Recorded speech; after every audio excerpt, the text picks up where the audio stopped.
Shalom saudara-saudara yang dikasihi Tuhan Yesus Kristus, selamat berjumpa di channel Alkitab Menjawab. Hari ini kita akan menjawab pertanyaan mengenai di manakah ayat-ayat yang menyebutkan Yesus sebagai Tuhan. Saudara yang dikasihi Tuhan, ada banyak ayat yang menyebutkan Yesus sebagai Tuhan dan Allah, baik secara eksplisit dan juga implisit. Kita perlu mengerti bahwa Yesus bukanlah manusia saja, tapi Dia juga adalah Allah. Kalau Yesus bukan Tuhan, maka Dia tidak layak untuk menebus dosa-dosa manusia. Karena sebagai manusia biasa, Ia pasti berdosa. Sebaliknya, kalau Yesus bukan manusia, maka Ia juga tidak layak untuk menebus dosa manusia. Sebab dosa manusia harus ditebus oleh seorang manusia yang tidak berdosa.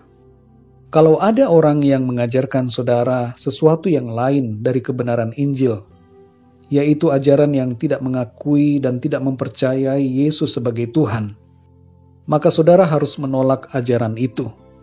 Dalam Yohanes 8 ayat yang ke-24 dikatakan, "Karena itu tadi aku berkata kepadamu, bahwa kamu akan mati dalam dosamu, sebab jikalau kamu tidak percaya bahwa akulah Dia, kamu akan mati dalam dosamu."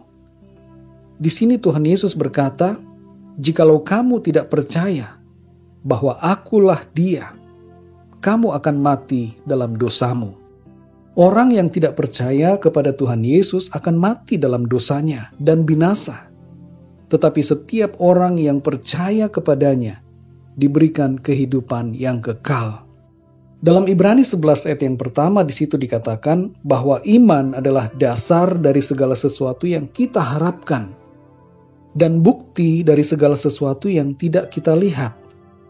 Bagi orang beriman, satu ayat saja sudah cukup. Tapi bagi orang yang tidak beriman, 1000 ayat dia rasa kurang. Orang yang tidak beriman mencari bukti, tapi orang beriman mendapatkan pengertian. Orang yang tidak beriman mencari tanda, tapi orang yang beriman hatinya percaya. Berikut ini adalah beberapa ayat yang menyebutkan tentang Yesus sebagai Tuhan. Yang pertama, Yesaya 9 ayat yang ke-5, atau dalam terjemahan yang lain dituliskan dalam ayat yang ke-6. Tertulis demikian, "Sebab seorang anak telah lahir untuk kita, seorang putra telah diberikan untuk kita. Lambang pemerintahan ada di atas bahunya, dan namanya disebutkan orang, Penasihat Ajaib, Allah yang perkasa, Bapa yang kekal, Raja Damai." Dari nubuatan Nabi Yesaya ini, sudah disebutkan bahwa Mesias itu akan disebut sebagai Allah yang perkasa dan Bapa yang kekal. Dua predikat ini dengan jelas menunjukkan bahwa Mesias atau Kristus adalah Allah sendiri, pencipta langit dan bumi ini. Allah yang maha transenden itu mau menjadi manusia. Yang kedua, saudara, Yohanes 10 ayat 33. Tertulis demikian, jawab orang-orang Yahudi itu, "Bukan karena suatu pekerjaan baik maka kami mau melempari engkau, melainkan karena engkau menghujat Allah, dan karena engkau, sekalipun hanya seorang manusia saja, menyamakan dirimu dengan Allah." Saudara yang dikasihi Tuhan, Tuhan Yesus berulang kali mengucapkan pernyataan-pernyataan bahwa dirinya adalah Allah. Dan hal ini dimengerti oleh imam-imam, orang-orang Farisi, dan ahli-ahli Taurat, serta semua orang yang mendengarkannya pada waktu itu. Dan karena itulah mereka mau melempari Yesus dengan batu, merajamnya, sebab mereka menganggap bahwa Yesus telah menghujat Allah karena menyebut dirinya sebagai Allah. Ayat yang berikutnya, Yohanes 13 ayat yang ke-13. Di sini Tuhan Yesus berkata, "Kamu menyebut aku guru dan Tuhan, dan katamu itu tepat, sebab memang akulah guru dan Tuhan." Saudara yang dikasihi Tuhan, dalam bahasa Yunaninya, ayat ini, kata Tuhan disebutkan dengan kurios. kurios itu memang bisa berarti tuan atau Tuhan. Tapi dalam konteks ayat ini, kurios yang dimaksudkan adalah Tuhan, pencipta langit dan bumi. Elohim atau Yahweh. Ayat yang berikutnya, Yohanes 1 ayat 1 dan 14. Pada mulanya adalah firman. Firman itu bersama-sama dengan Allah. Dan firman itu adalah Allah. Firman itu telah menjadi manusia dan diam di antara kita. Dan kita telah melihat kemuliaannya, yaitu kemuliaan yang diberikan kepadanya sebagai anak tunggal Bapa, penuh kasih karunia dan kebenaran. Dari ayat ini kita mengerti bahwa Sang Firman adalah Allah sendiri. Dan firman itu telah menjadi manusia, yaitu Yesus Kristus. Jadi Yesus Kristus dalam ayat ini disebutkan adalah Sang Firman, yaitu Allah sendiri. Ayat yang berikutnya, saudara. Filipi 2 ayat 5-7. Hendaklah kamu dalam hidupmu bersama menaruh pikiran dan perasaan yang terdapat juga dalam Kristus Yesus, yang walaupun dalam rupa Allah, tidak menganggap kesetaraan dengan Allah itu sebagai milik yang harus dipertahankan, melainkan telah mengosongkan dirinya sendiri dan mengambil rupa seorang hamba dan menjadi sama dengan manusia. Saudara yang dikasihi Tuhan, perhatikan kata-kata ini. Dalam bahasa aslinya sebenarnya ayat ini berkata bahwa sekalipun dia adalah Allah, tapi dia mau merendahkan dirinya. Perhatikan saudara, kalau dalam teks bahasa Indonesia dituliskan kesetaraan dengan Allah. Siapa yang setara dengan Allah selain Allah sendiri? Tidak ada yang sama dengan Allah kecuali Allah, saudara.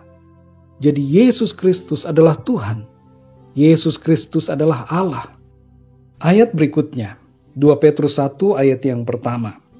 Dari Simon Petrus, hamba dan rasul Yesus Kristus, kepada mereka yang bersama-sama dengan kami memperoleh iman oleh karena keadilan Allah dan juru selamat kita, Yesus Kristus.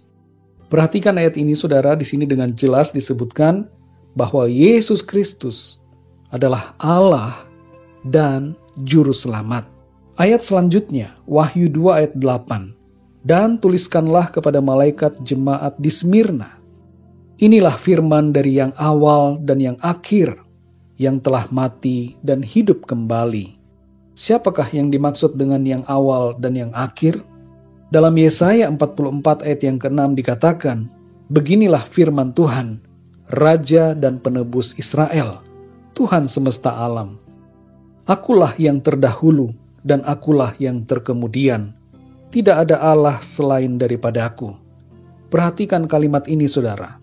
Akulah yang terdahulu dan akulah yang terkemudian. Ayat ini dalam bahasa aslinya sama dengan kalimat akulah yang awal dan akulah yang akhir. Dan dari sini kita mengerti, saudara yang dikasihi Tuhan, bahwa yang dimaksud dalam ayat ini, yang awal dan yang akhir adalah Tuhan. Tuhan Yesus berkata tentang dirinya, bahwa dia adalah yang awal dan yang akhir.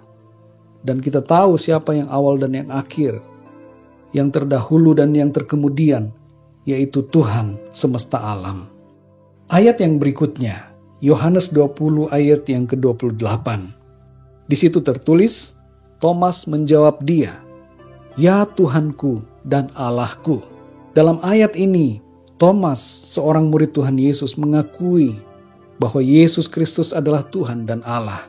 Dalam bahasa Yunaninya, teks ini berkata bahwa Thomas mengakui Yesus Kristus sebagai Theos dan Kurios. Masih ada banyak sekali ayat-ayat lain yang kalau kita baca dan pahami, maka kita akan mengerti bahwa Yesus Kristus adalah Tuhan. Kita tidak perlu bingung dengan berbagai istilah dan sebutan yang melekat kepada Tuhan Yesus, seperti Nabi, Mesias, Guru, Utusan, Anak Allah, Anak Manusia, dan yang lain sebagainya. Semuanya itu adalah sebutan untuk Tuhan Yesus, dan tidak ada yang salah dengan hal itu. Karena Allah ada dalam wujud manusia. Namun kita perlu memahami bahwa Yesus Kristus lebih daripada sekedar nabi, lebih dari sekedar guru dan utusan. Dia adalah Tuhan, Allah Sang Pencipta segala sesuatu.